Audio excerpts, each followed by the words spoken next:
Over the past few years, I've been trying to go out of my way to experience more horror media, especially now that I've been making videos on it. However, lately, I've noticed a big gap in my horror media consumption. Horror games. Now I have played some horror games, notably Yume Nikki, which I made a video about last year, and Kanito Pets, which I'll be releasing a video for pretty soon. You'll notice though, that I played both of those games with the intent of making videos about them, as I find it hard to make the time to play longer games if it's not for YouTube. So why not play some shorter games? I've been finding a lot of interesting short horror games lately, and while they're interesting, they don't have enough content for a full video. Most of these games are about 15 to 20 minutes long, so I won't be talking about these in my usual in-depth format.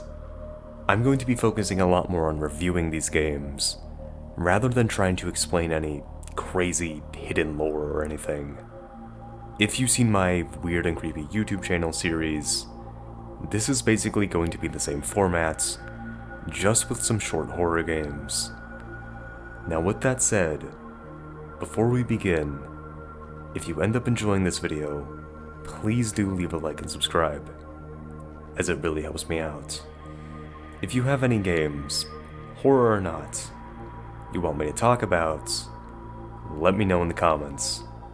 I read every comment, and I'm always looking for interesting games to talk about. But without further ado, let's get into the first game.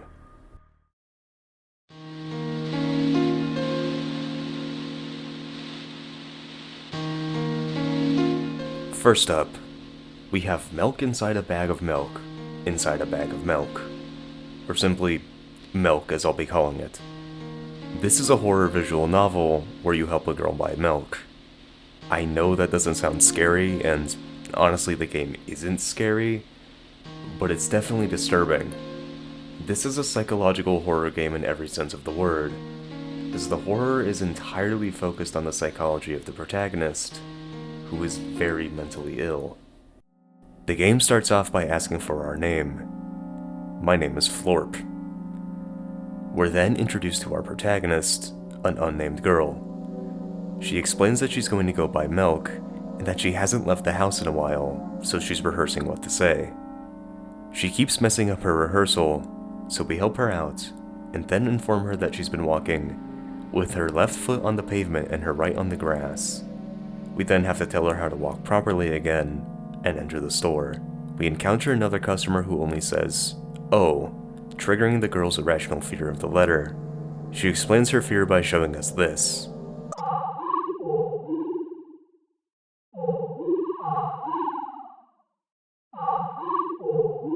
Eventually, the other customer leaves after the girl repeats "oh" back to him. The girl then gets the milk, and we have to remind her to pay for it. At the checkout, she almost forgets to pay again due to being scared by the cashier, though she does pay once we remind her. On the walk home, she almost gets attacked by what the girl sees as a bear, but we inform her that it was actually just a truck, and she keeps walking home. We get to a crosswalk, where the girl explains that the world is shifting around her, like traffic lights turning off when she's in a hurry, and rain clouds appearing when she's sad. I tried to tell her that it was all in her head, but she didn't like that. I had to replay the entire game at this point, and when I got back to the crosswalk, I decided just to keep my mouth shut. The girl decides she wants to talk to the player directly, despite them being implied to just be a voice in her head.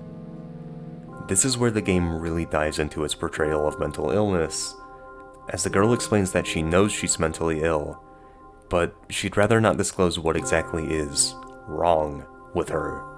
She tells us that her father died, and since then she's had trouble leaving the house. She knows she needs help, which is why she's been taking medication. She starts to say that there's so much she wants to tell us, but we have to cut her off and say she's being rude, and should just go home.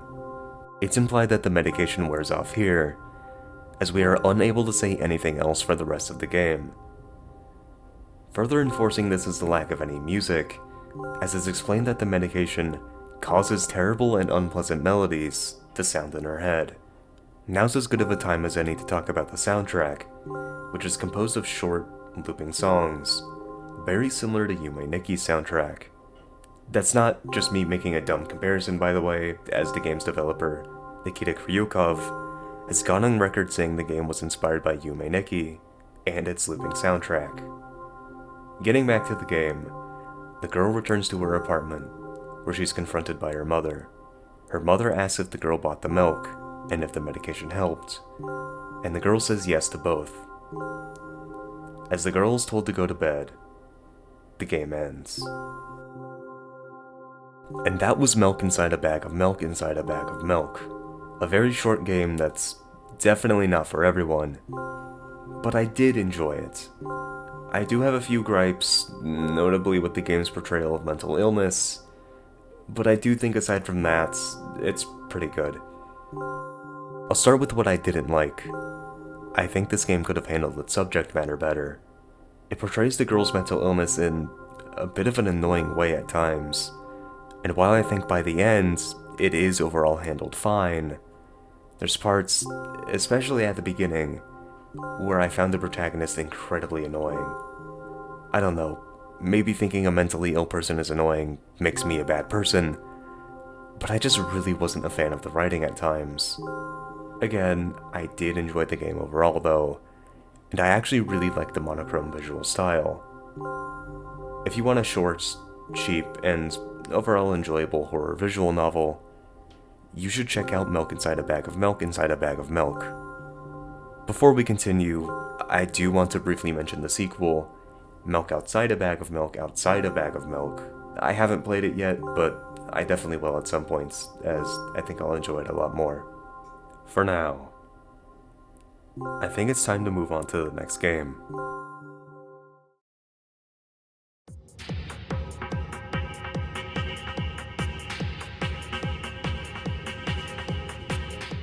You ever heard of a little game called Buckshot Roulette? You ever heard of a little game called Buckshot Roulette? If you somehow haven't, Buckshot Roulette was one of the biggest horror games of 2024, gaining quite the following due to it actually being fun. The game is basically Russian roulette, but with a shotgun, and it's split into 3 rounds.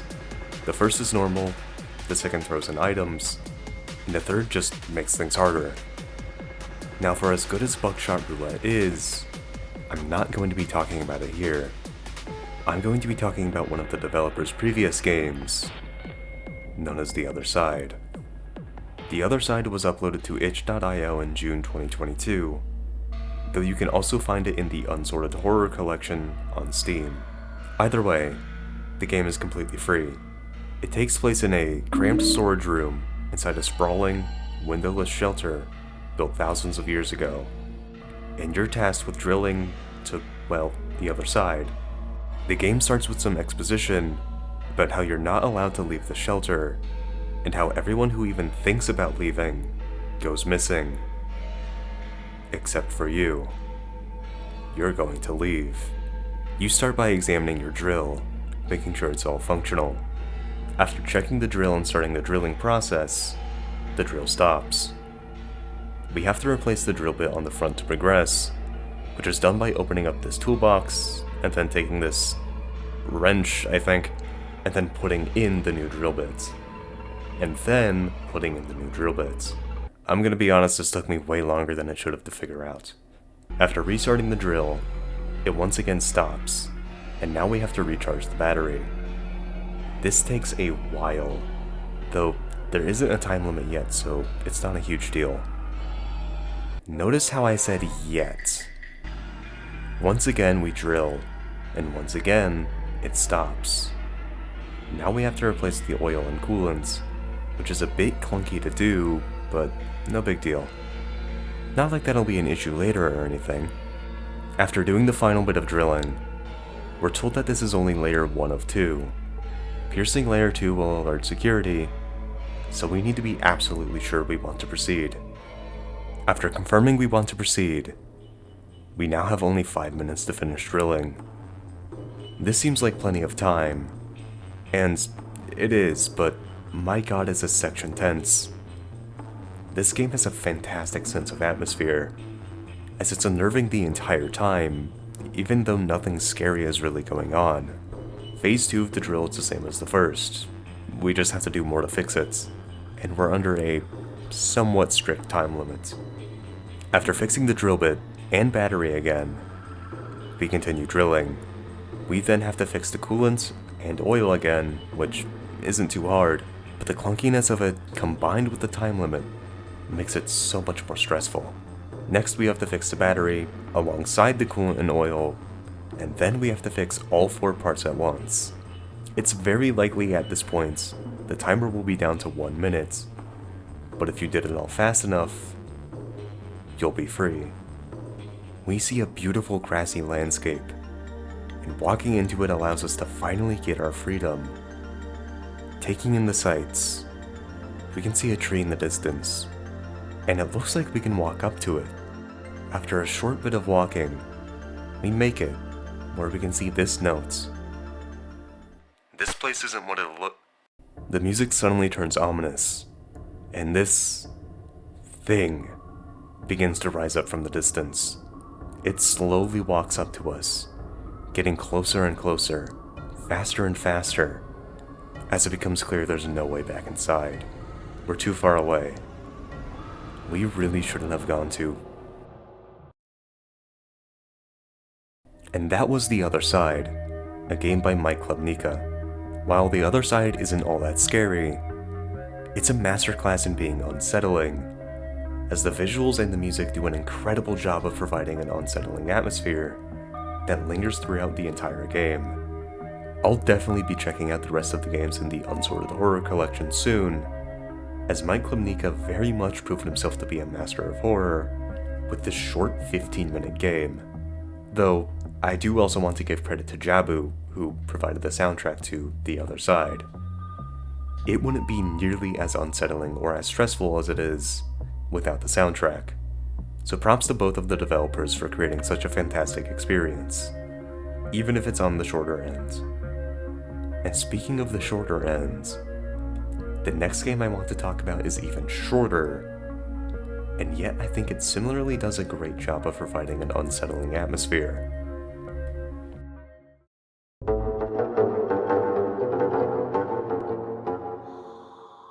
Alright, this section is going to be really short, because this game is really short.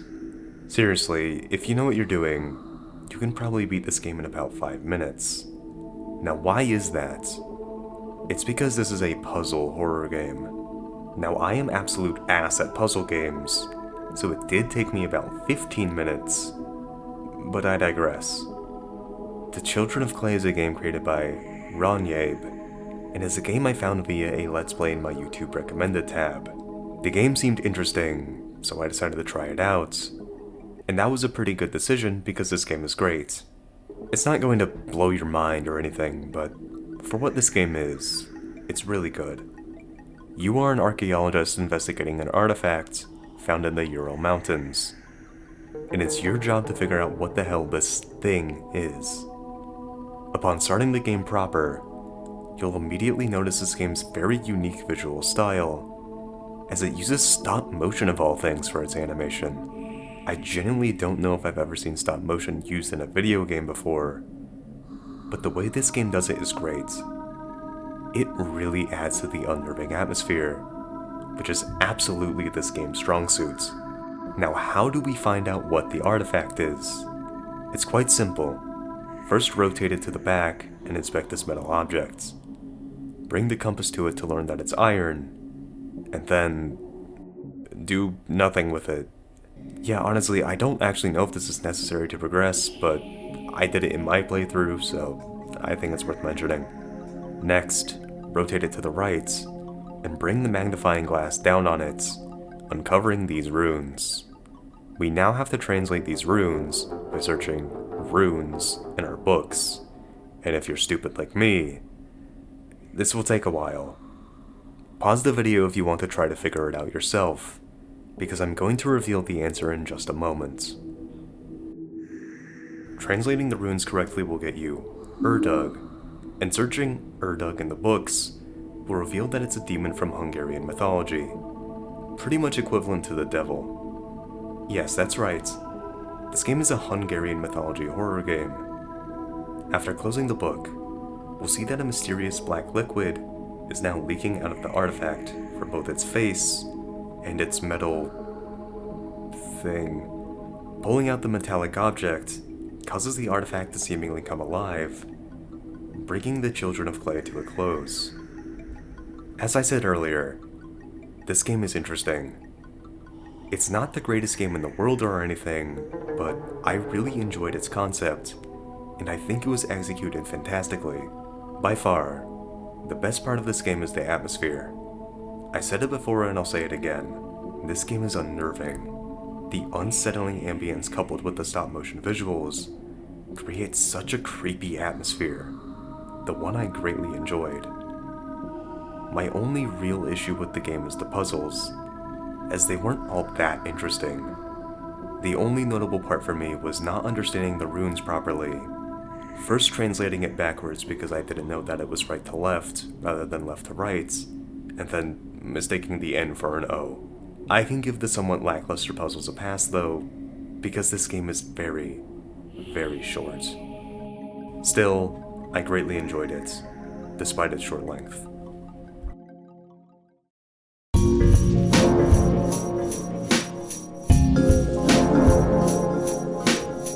I'm going to get this out of the way now.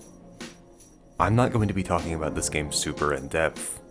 I very easily could, as this is by far the longest game on the list, but I think I'll probably be making another video about this game in the future.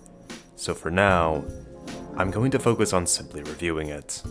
How Fish is Made was developed by Wrong Organ, of mouthwashing fame, and the game is a walking sim where you play as a sardine, and have to choose between up and down.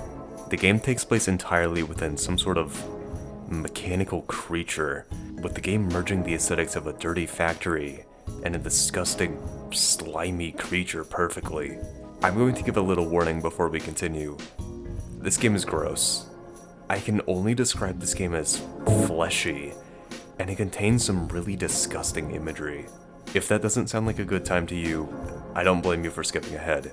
Before you do though, just know that I did really enjoy this game, and I recommend it for anyone that can stomach its visuals. Anyway, I'm not going to be going over this game in the way I usually do, as honestly, it's really hard to talk about in the chronological format. Most of the game is flopping forward and talking to Fish, who debate you about the correct answer between up and down.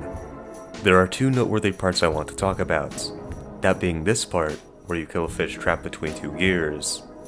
Oh, I'm a lonely Goomba, stuck between two pipes. Guess I'll play this. And this part, where we meet a tongue-eating louse who sings a goddamn musical number. I'm just gonna show you a bit of this because I need you to understand how goddamn weird this part is.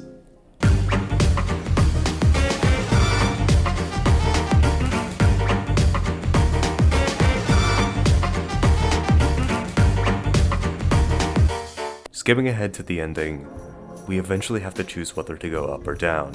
I went up first, which ends the game by having our fish become part of a disgusting mass of flesh. Going down makes the fish get turned into a sandwich, thus the title, How Fish is Made. Now you'll notice that both of these endings are bad, and there's no real correct choice. I'm sure there's some sort of metaphor here about the futility of choice under capitalism or something, as this game is pretty heavy-handed with its anti-capitalist theming. But honestly, I don't really have the time or desire to get into that.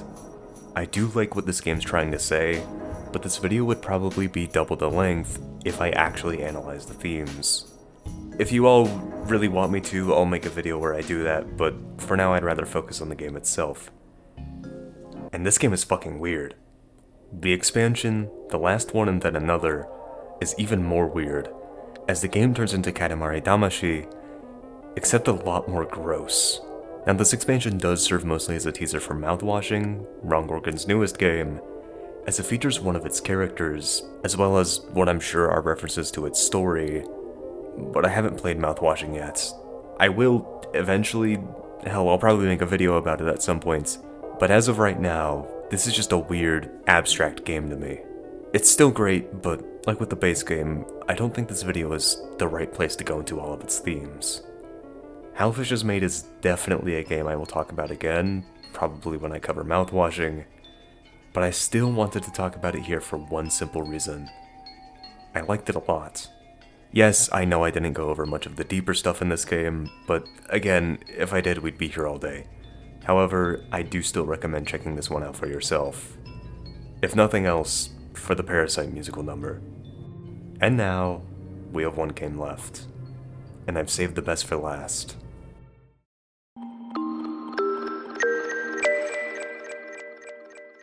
This is my favorite game on the list.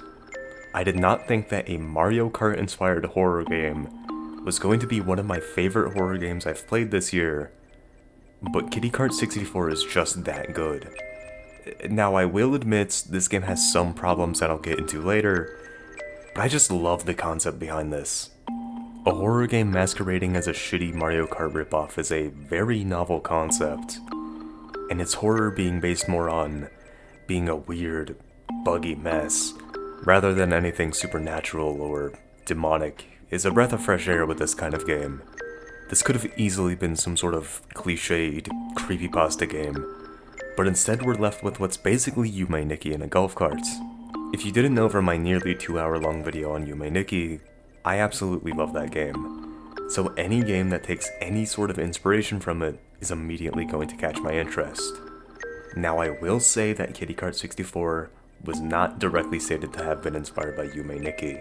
It was created for the LSD Jam, a game jam where people create games inspired by LSD Dream Emulator, though that game also inspired Yume Nikki, and this game feels a bit closer to Yume Nikki than Dream Emulator in my opinion, so I wouldn't be surprised if Yume Nikki was far more of an inspiration, but that's just theory. A game theory. Anyway, enough about the concept or possible inspiration. How's the game itself? The game starts with a pretty believable title screen, even including a multiplayer button that doesn't actually do anything. Starting the game brings us to this toy-like course, where we start racing, though there's not any other racers on the course. Now, things start getting weird at the end of the first lap. As we're unable to complete it, we are stuck on lap 1 out of 3, forever. That is, if we stay on the track. Throughout the track, there's these alternate paths we can take by driving through traffic cones, and eventually these paths will take us off the map entirely into this mud area. This is where the Dream Emulator influence comes in, as we now travel from one strange, dreamlike world to the next. Starting with this mud world, we're constantly sinking, and there's nothing really to do here except talk to this one NPC. After sinking completely, we're seemingly brought to another normal level, this one being a desert. The lap flag is blacked out, serving as a sign for what's to come. After completing a lap around the track, we're still stuck on lap 1, and the track begins to glitch. There's an NPC in the water we can talk to, but they don't say anything helpful. To progress, drive over here and clip through the floor, bringing us to this hideous pink and blue test room. There's convulsing humanoid beings on the floor, and the whole map is laid out like a maze. If we manage to find a way out, once again by falling off the map, we're brought to a void with a bunch of balloons, and misspelled text reading, "Congratulations." We have to pop 30 balloons to progress, most of which contain confetti, though a few contain blood. After popping the balloons, the cat we're playing as explodes, and then reappears in this dark city area. We need to head downwards to progress, eventually finding this glitched out NPC, and this ramp which will let us fall out of bounds to the next area. We're approaching the end now, as we're now in a dark red parking lot. This honestly reminded me a lot of the Puddle World from Yume Nikki, and similarly to that location, we can find a tunnel leading further down. To find it, simply follow the red arrows on the ground, or drive around aimlessly like me and accidentally find it. Heading down, we head deeper into the parking lot. Simply keep heading down, and we'll eventually, finally, be able to complete lap 1 by crossing the finish line. We're now unable to move, and from the darkness, this humanoid creature appears, wielding a hammer. As it approaches, the screen starts to fill with red static, with the game suddenly shifting to a first-person view as the creature bashes our skull in.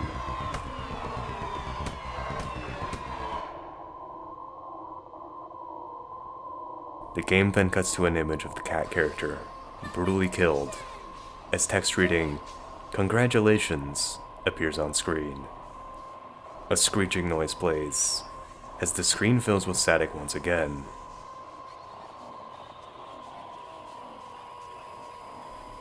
And the game crashes. Yeah, I don't really know what to think about that ending. I mean, it's done well, and it's not bad, but I feel like it's not really fitting for the game. Prior to this, Kart 64 focused its horror on being a terrible, buggy mess, and this malevolent entity brutally killing the main character kind of takes away from that. Again though, it's not bad. I think for what it is, it's done really well, but I just wish the game had a more fitting ending. Thankfully, this is just a demo, so most likely the final game will have a better, more fitting ending. Now, despite the ending, I did still really enjoy this game. I absolutely cannot wait for the final release, and I will be making a video about it when it comes out. I just hope the final product is as good as this was. And that's going to be the end of this video. Hopefully I was able to show you at least one game you hadn't heard of before, and hopefully you found these games as interesting as I do. Links for all of them will be provided in the description if you want to play them for yourself. Anyway, that's all for now. As I mentioned earlier, I have a Kinito Pet video coming out soon, and I hope to see you there. Until then, stay safe out there, and good night.